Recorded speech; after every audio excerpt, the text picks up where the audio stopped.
Martin Scorsese's Killers of the Flower Moon finally drops a movie trailer. Indiana Jones and the Dial of Destiny premieres at Cannes with lukewarm reviews. And Disney lost $123 billion in 2022.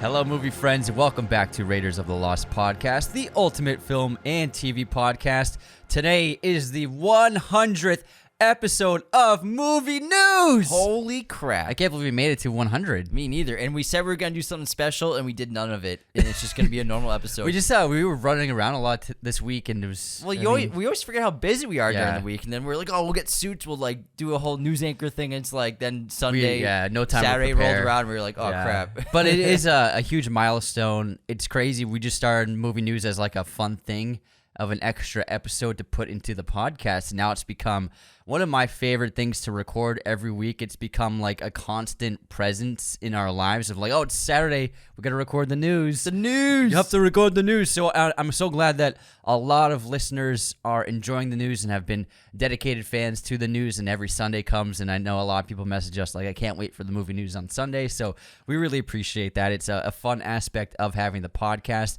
And it's something that, we grew up always looking into movie news on Collider, on IndieWire, on IMDb, obsessing over what cast came out, what trailer came out, posters. Hey, Anthony, did you find out Mickey Rourke got cast in Iron Man 2? So, it seemed like a no-brainer to put it into our show, and now I'm so glad that other people can just listen to this episode rather than having to browse through the internet themselves, so we do it for you. So thank you to everyone for letting this movie news segment go on for so long. Wow, so sweet, so sweet. Well, let's get to the news and start with the box office. Obviously, Fast X Family times 10. Released in theaters globally, it pulled in $60 million domestic in North America, and then $320 million globally around the world. Holy crap. Yeah, it seems like it's losing some steam in America, but internationally, it's still a fucking massive hit. I knew this movie was going to be a monster success. It's not going to hit $1 billion, but it's definitely going to come close. Like I said, it made $320 opening weekend. I'm not going to say no. Yeah, but we got a jam-packed next 3 weeks of movies coming out. Yeah, so The Flash is coming out. Yeah, so I don't see it hitting $1 billion, but it's still going to make a huge amount of money in its period of release.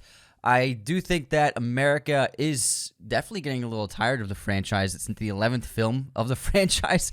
This was the 10th film. This is the first time I saw a Fast movie since Tokyo Drift. Well, Hobbs and Shaw. Hobbs and Shaw. Hobbs and right, Shaw is a Fast X story. Spin-off. It's just a fast story. It being my first movie I'd seen in the franchise since Tokyo Drift, I was like, oh, whatever. It's funny. I didn't need to be brought up to speed to understand what was going on at all. It's a ridiculous movie. If you're a fan of it, I think you'll enjoy it. If you're not a fan of it, you're going to hate it. But it still is well-loved around the world overseas, so it's a huge, huge hit. It's turned into like a meme of a movie to go see just to have a fun time. Yeah. Next up in second place, Guardians of the Galaxy Volume 3 pulled in $32 million in its third weekend. That is a monster hit. It only dropped 49% in its second weekend, so it is doing really well globally. Good job, guys. Super Mario Bros. In third place, another $9 million. This thing is a massive hit. Never as stops. Well. We got like an Avatar 2 over here. Crazy. Book Club premiered to a $3 million opening weekend. It wasn't a premiere. It was its second weekend. Second weekend for $3 Did you million. see the film? I did not see the film. You don't like watching old ladies go on vacation? I didn't even hear about it until I was just reading it off the box office. Is it the rich old white ladies go on vacation to Italy? Yeah. Okay, yeah. Okay, I know what you're talking about It's then. the book club, Jim.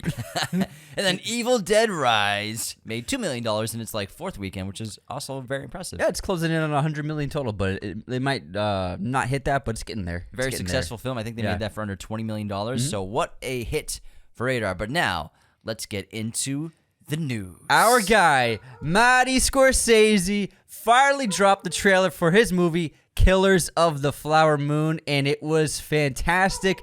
Oh, we have a dog here, by the way. So our dog sitting. If you hear the dog barking, it's in the backyard. She's chilling next to us. She gets very whiny if she can't see our faces. So so if you hear the barking, that's her. Yeah.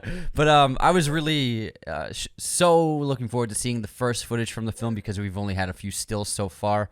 And the footage looks incredible. The production design, cinematography, the world building, and the cast is excellent. we're not going to tell you anything about the story. We've read the novel, but if you want to read the craziest true crime story ever, definitely check out Killers of the Flower Moon book before you see the film. It is an incredible stranger than fiction story, and I can't wait to see what Scorsese does with it. This was just such a tease, and I think it was a perfect first trailer to reveal to audiences. Yeah, and Marty Scorsese is back. I think everyone forgot that he's the GOATed director, the best director of all time, arguably. Very excited about this. It's going to be around the 3-hour mark for runtime, right? It's like 3:26. 3:26. So strap in. But the trailer blew me away, specifically seeing De Niro and Leo together on camera for the first time since Leo was a little kid, which was really special. But it's the first time they're working with Scorsese together. So it's actually really cool to see Scorsese's first muse working with his current muse together on a movie, which is really fun. And I can't wait to see the star power that this movie's going to have. We also have Brendan Fraser in this film. Jesse Plemons, they barely showed him. One shot real quick, but the cast He's going to have a excellent. very important role. Yeah, this movie's going to blow people's hair back, and I cannot wait to see it because Marty is the man. And Lily Gladstone has a huge role in the film as well. And I mean, it's his first movie since Silence, right? 2016? No. His first film since Silence? Is it? The Irishman, I'm sorry. Irishman. I blanked for a second. Totally forgot. I was like, wait, what's he come out with? So, The Irishman 2019 for Netflix in theaters. My bad. But we're very excited. Cannot wait to see this. And next, we got another trailer for our other most anticipated movie of the year. Mission Impossible Dead Reckoning Part 1 dropped its first official trailer, and it was fantastic. I did not watch it. I'm not watching the trailer. Oh, you didn't watch it? I'm refusing to watch it. I saw the opening couple seconds of him riding the motorcycle with the voiceover of Kittredge. So you didn't see when the aliens showed up? No, I didn't see the aliens in Dead Reckoning It's Part also 1. a Transformers crossover. Yeah. So I'm personally refusing to watch movie trailers for really anticipated movies for me right now. I haven't seen the new Oppenheimer trailer that dropped last week either. Sure, yeah. But I will say, without spoiling anything, it looks absolutely stunning. I've seen some stills. I saw him running on top of a train that's falling off. Oh, yeah. Rails. Yeah. Oh, boy, yeah. The stunts look fantastic. It was cool epic. to see the CGI of the ramp that we've seen him riding the motorcycle off of, how they turned it into a cliffside, which is really cool. Exactly. So he rode the motorcycle, like you just said, off an actually constructed ramp, but then they just turned it into like an incline of the mountain. Like a ridge. It looks great. Because at first when I was watching, when I saw the behind the scenes photos, I'm like, I wonder what they're going to turn that into. There's not just going to be a ramp there, right? It's a Hot Wheels ramp. Oh, look, this perfectly constructed ramp in my line of sight as I'm chasing bad guys. Oh, man. But it looks epic, and the scale looks immense. The number of sequences, it looks like there's going to be like a ton of major action sequences all over the globe. And they really barely tease the car chases, which are always a highlight of the films, and I can't wait to see those. But also, the actress who plays Mantis got some more screen time in this film. She looks like she's playing kind of like an assassin of the film. Not totally sure yet, but it looks great. Also, Rebecca Ferguson got more screen time, and we get a little bit more from her. I love seeing the swords in Mission Impossible. Multiple sword fights. The one in Venice looks incredible on the canals, which I can't wait to see. So very excited about this movie. You all know, but Hopefully they got some gelato after. Another movie we're very excited about, obviously, Indiana Jones and the Dial of Destiny. Quite a bit of news as it just premiered at Cannes Film Festival the other day. It was previewed and reviewed with mediocre, lukewarm reviews. Right now it is rotten at 48% on Rotten Tomatoes with 28 reviews from critics. And now, take Rotten Tomatoes with a grain of salt. But this is not great news, I would say, because this movie isn't coming out until June 30th, and they already have the embargo lifted with rotten reviews for it. And we already talk about how, maybe young people aren't as excited about Indiana Jones as people like us millennials that have just grown up with that character, and obviously the boomers kid and Gen X. Don't worry, I'm not forgetting about you. But I'm going to give it the benefit of the doubt, obviously, because it's Indiana Jones. James Mangold's an incredible director. They did release a clip. Yeah. But I'm not going to judge a movie based on one clip. It's going to be a 2.5-hour action adventure. Yeah. And again, released June 30th. But also, Harrison Ford was presented with a surprise Palme d'Or award at Cannes and received an incredible standing ovation. Really heartwarming moment because it's the last time he'll be playing the character. I think there's this problem with the movie culture online now where everything is so competition-based. And yesterday, every time I went on social media, it was like, Indiana Jones is getting bad reviews. This is bad news. This looks terrible. Oh, it's going to suck. And I'm just like, you haven't even seen the movie yet. We really should take Rotten Tomatoes with a grain of salt. I mean, we always say, everybody says Rotten Tomatoes is the worst until it works for a movie they like. Yeah, we should you know disband what I mean? it. I think that it's a bad thing because it's making people walk into the movie thinking it's bad. And I think that the groupthink might have a problem. Like, just like social conformity, it might influence people to walk in the movie with a bad taste in their mouth right to start the film. Especially because it doesn't come out for 40 days. Yeah, so I don't like the spreading of this like wildfire of the mediocre press about Indy 5. I mean, it's we just gotta not take it so seriously when Rotten Tomato scores come out because I disagree with Rotten Tomatoes in many occasions. So quite a few. I'm still extremely excited to see Harrison Ford back in action, strapping up that whip and hat. So I don't care what RT says. I don't care what New York Times movie critic says about the movie. I'm gonna judge it for myself when I walk in. I'm gonna walk into that theater very excited.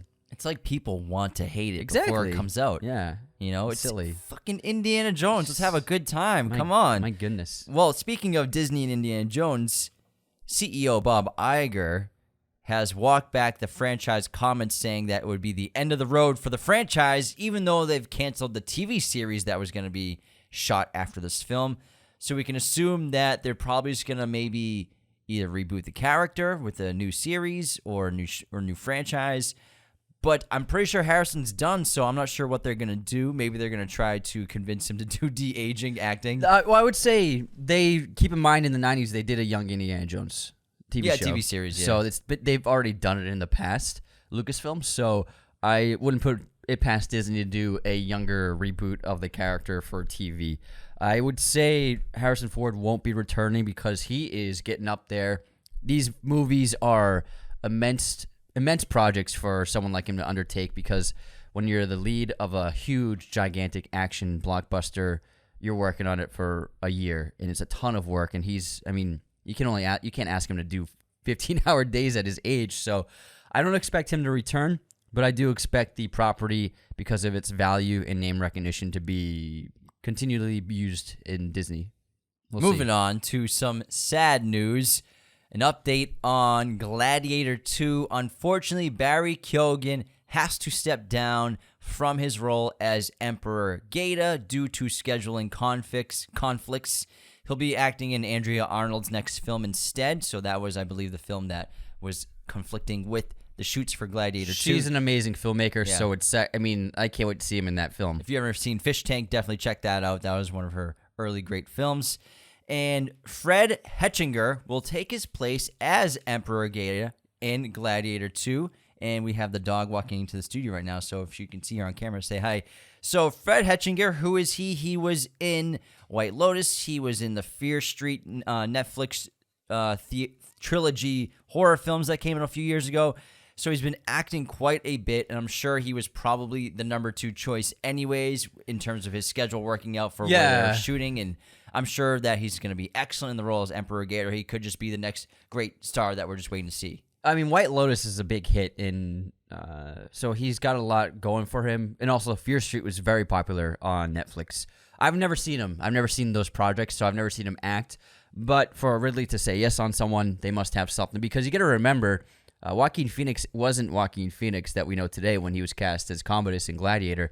And I saw this great Russell Crowe interview, and Crowe was saying, we all know how incredible of an actor Joaquin is now, but back then nobody really knew. Everyone just knew his brother, River. Yeah, he was only, 24 or 25 when he played Commodus. And he said even Joaquin Phoenix was unsure if he could pull it off, but he said, Crowe said Ridley Scott kept pushing Joaquin, saying, you can do this, and he kept encouraging him, and he kept directing him, feeling confident that he had it in him. And Russell Crowe said that Ridley Scott saw the talent that nobody else saw at the time. And so, Ridley's, a master. So I'm sure this actor, Fred Hetchinger, he's got that stuff, man. He's got to have the stuff. He's got the juice, I'm sure. Yeah. And Ridley, like all great directors, is incredible at casting roles in his movies. And actually, you saw him, Fred Hetchinger, in The Pale Blue Eye. He plays one of the cadets in that film. Okay, yeah, I got you. So you'll recognize his face, I'm sure. He's also going to be in Kraven the Hunter, so I'm sure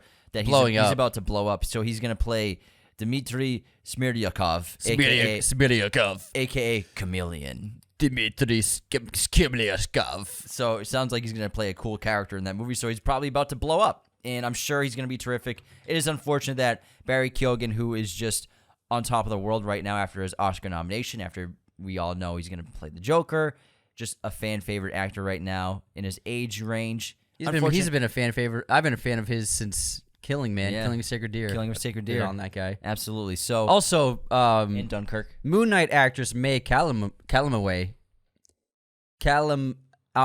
Sorry. Get it right, man. Calamawy. They're watching you, man. They're like ready to hit that cancel button. Almost got him. Almost got him. Almost got him. She's also been cast in the film in an undisclosed role. I'm sure it's going to be a major role because she is blowing up after Moon Knight. And I liked her in Moon Knight. I thought she was great. I had never seen her in anything before that, but I was really impressed with her acting in that TV series. Hey, Ellie, what are you eating over there? She's eating some dust bunnies is what she's eating. She eats everything. She's a puppy still. She just finds stuff to chew. She tore apart an entire branch and turned it into a stick. She destroyed and disemboweled one of Juno's lammies. And several soccer Stuffing balls. everywhere. She tore soccer balls to pieces.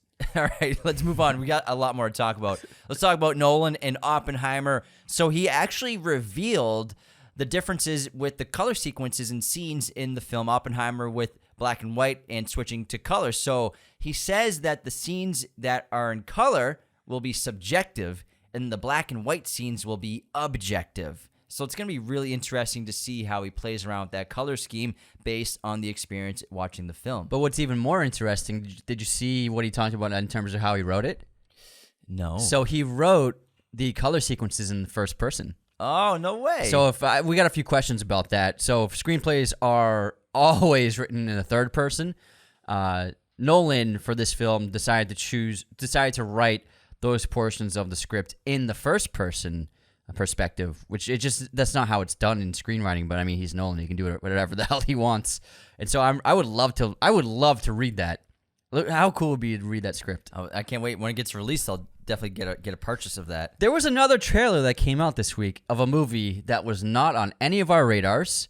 I didn't even know of its existence. It's a movie that comes out in September from director Gareth Edwards, and it's called The Creator, starring John David Washington and Ken Watanabe. And I was absolutely floored by it. We're seeing like an original sci-fi film for the first time since Tenet, and I'm just like... On a huge scale. Yeah, on a huge scale, and I was just like, man, I love this genre, and when it can be big like this and really interesting, but also an original property...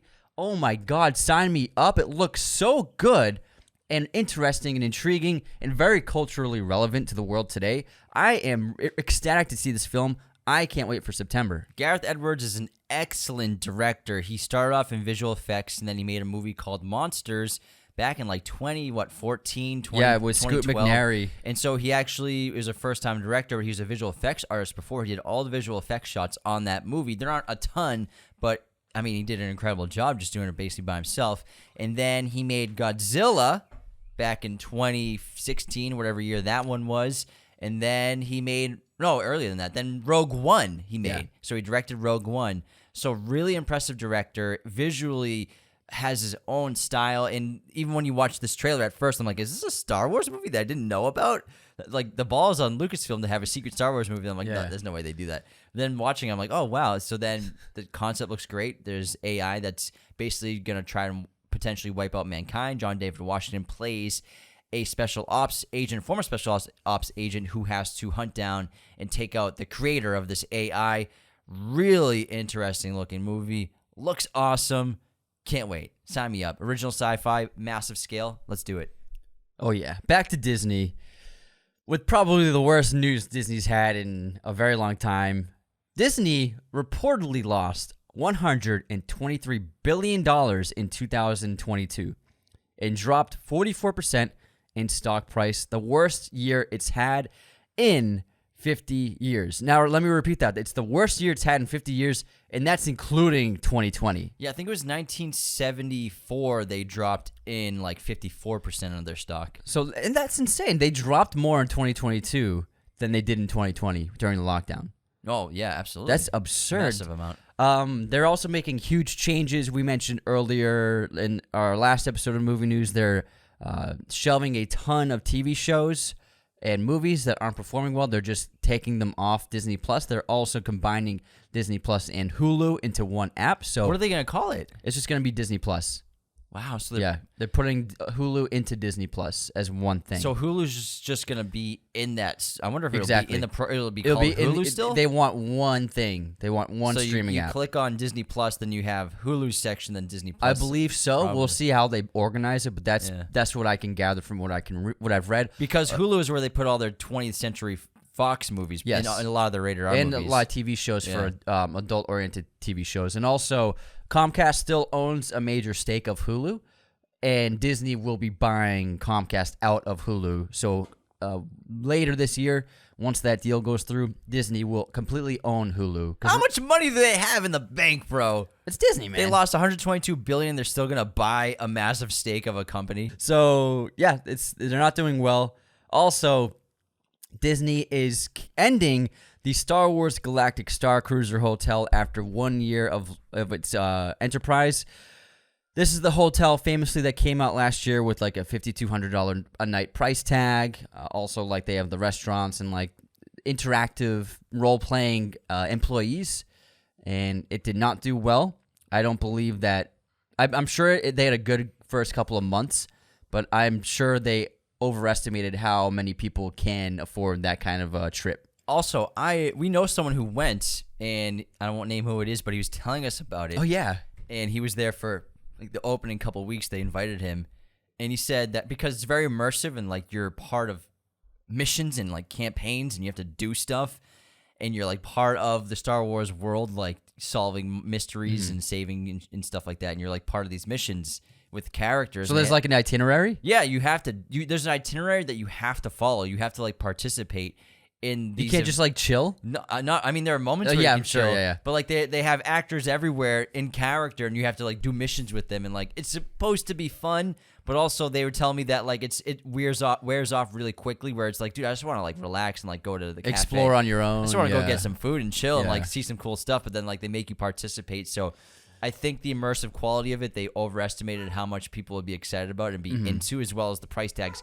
massive. Yeah, I remember actually having a chat with that person. It was like a year ago. They told us, and I was like, not surprised. He's like, it was cool at first, but then it's like, I don't want to do this You anymore. have to come to I don't wanna Starfleet do this Academy. anymore. Oh, I know, that's Star Trek. We just want to eat dinner. You can't eat dinner right now. Not until you save the Jedi. But my blood sugar's low. We don't care. We're going to go talk to Kylo Ren, and you're going to like it. It's like Squid Game. Like they have real lightsabers. Oh See, that would be cool if they turned into like Squid Game Star Cruiser. Well, did you hear Squid Game is coming out on Netflix, the competition series? You remember, so we talked about a story of insiders of the Squid Game reality TV show and how, do you remember this? We talked about it? I remember the it was reality TV show, yeah. A horrible situation. Yeah, people like, really got hurt. People got seriously hurt. They were being starved. A bunch of people got pneumonia and hypothermia. They weren't paid. They were put into terribly dangerous situations, and for basically no compensation at all. What would the winner get? Like $1 million? Something, but it was actually not that much money. But Disney picked it. I mean, Netflix picked it up. So Netflix is well, I mean, they didn't pick it up. I think they produced it, obviously, and it's coming out later this year. I don't really want to watch that. I think it'll be a big watch hit. Squid Game season 2. Yeah, it's gonna be a big hit.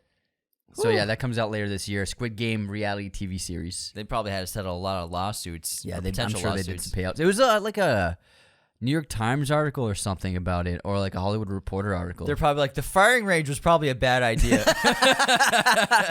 you think the landmines were a little too much? The machine gun dummy, we probably shouldn't have replicated that. Whose idea? There's so much blood. All right, let's move on to some more news. Eddie Murphy is in talks to star in a Pink Panther reboot, playing Inspector Clouseau for MGM, aka Amazon. Everybody's been asking for Pink Panther. Oh, we all been asking for the reboot for Pink Panther. Finally, Steve Martin was most recently famously played the character, and then it's obviously an old show and series. It was TV, more popular in cartoon. the 70s, that franchise. Yeah. And so yeah, we're gonna get another reboot of a reboot. Yeah. Looking forward to it, Yeah, MGM. Amazon. Next up, there's a new David Mamet thriller who's a fantastic writer and filmmaker called Assassination, starring Al Pacino, Viggo Mortensen, John Travolta, and Shia LaBeouf. What an interesting cast. Right? That's a really fascinating cast of characters. Lots of talent. Lots Yeah. of talent there. So definitely want to check that out. And he's a great director. Yeah. Moving on to Venom 3, Chiwetel Ejiofor has joined the cast. Speaking of Chiwetel, he will be mentioned in our episode tomorrow because we'll be doing Children of Men tomorrow. Oh, yeah. He plays Luke in that film. Great role from 2006 for him. But Venom 3, the plot is kept under wraps still. It is being directed by the co-writer of Venom 2, who wrote it with Tom Hardy. I believe her name is Kelly Marcel. She will be directing taking the reins, yeah. the third film. So I think it's going to be her first movie, so that's very cool. And I hope Chiwetel is the villain. He's see. been great as the couple of villains he's played. Yeah. He's terrific. Next up, Winona Ryder was captured on photos of Winona Ryder were captured She's on the captured set by who? Captured on the set of Beetlejuice 2 in character. She's in her full Lydia Dietz hair, makeup, and costuming. She's still got the pointy bangs back, so she's full on Lydia Dietz, and they're filming right now Beetlejuice 2. The brooding. Yeah, it's really good. It's only a photo in a car, but you can see the hair and makeup. It looks the same. So super excited that she's back, and obviously Jenna Ortega will be playing her daughter and probably be the lead of the movie. But everyone's coming back, which Beetlejuice is is the lead of the movie. Well, actually, no, he's not even the lead of the first. He's supporting. He's Yeah, not even the lead of it. you could say like Alec Baldwin and Gina Davis instead. Yeah, you could say that, couldn't you? You could. Takes him a little while to get it going in that movie. Hey, Third act, he takes over for sure. That's true, man. Yeah. That's true. Final bit of news. Idris Elba is going to star and direct a prison thriller called Infernus. He will play a character named Donovan Camara, a UN human rights activist sent to investigate reports of refugees being illegally detained inside a U.S. black site prison. Intense. Sounds dark and intense and relevant. So, congrats on Idris directing a movie. Very cool. So many actors and a cool actors guy. are directing movies He's a nowadays. cool guy, man. Pretty cool stuff. Using that star power. Great name too, Infernus. That's I a like cool it. name. Yeah. Well, that wraps our movie news. Super excited for you all to tune into this 100th episode. We appreciate your support over the last couple of years of us you did doing this great. segment. And man, it was such a good idea to start doing it because it's so much fun. It's always a banger, and everyone always enjoys it. Yeah. I mean, I look forward to doing it. It's always fun. Me too. And again, tomorrow, Children of Men is dropping. Our review of this movie did about an hour and 45 minutes on it. It is such an incredible film. We're so happy to finally talk about it. It's a personal favorite of Anthony and mine's. Ever since we saw it for the first time when we were teenagers, we have it in both our top 50 all time for sure. yeah. Greatest films ever made. It's a masterpiece of the 21st century. Probably Alfonso Cuarón's best film in his incredible career. What a remarkable story, and it's still more relevant than ever, you could argue. It is a timeless movie that will still be talked about in 100 years probably.